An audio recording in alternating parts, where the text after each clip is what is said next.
આજે આપણે બનાવવાના છે બ્રેડ પકોડા। તો તેના માટે આપણે તપેલી લઈ લીધી છે। તો તેની અંદર આપણે આ કાંદા, મરચાં અને ટમેટા તે બધી વસ્તુ આપણે અંદર મિક્સ કરી લઈશું।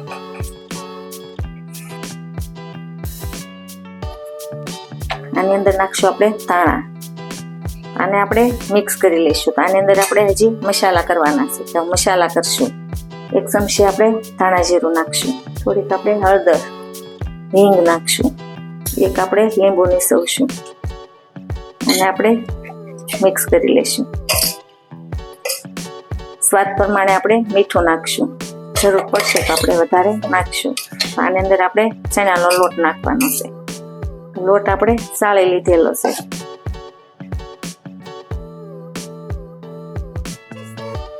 બધી વસ્તુ આપણી મિક્સ થઈ ગઈ છે। તો આની અંદર આપણે પાણી એડ કરશું અને બેટર બનાવી લઈશું। આ રીતના આપણું થીક બેટર આપણે બનાવી લીધું છે। બ્રેડ લઈ લીધી છે। આ બ્રેડની ઉપર આપણે આ બેટર પાથરવાનું છે। આ રીતના આપણે પાથરી લીધું છે। તો હવે આપણે ગેસ ઉપર તવી મૂકી દીધી છે। તેલ થોડુંક નાખ્યું છે, એની ઉપર આપણે આ બ્રેડ ઊંધી મૂકી દઈશું। હવે આને આપણે થોડી વાર શેકાવા દઈશું। એક બાજુ આપણું શેકાય છે ત્યાં બીજી બાજુ આપણે બેટર લગાવી લઈશું।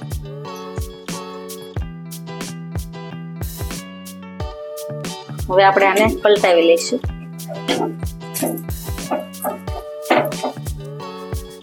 આ રીતના ક્રિસ્પી અને ગોલ્ડન બ્રાઉન થઈ જાય ત્યાં સુધી આપણે શેકાવા દઈશું।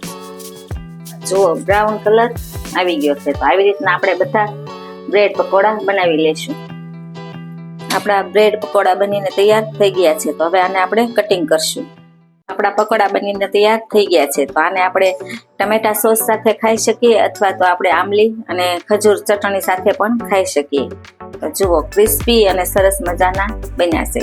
જો કોઈને આ વિડીયો ગમે તો લાઈક કરજો, શેર કરજો અને કોમેન્ટ કરજો।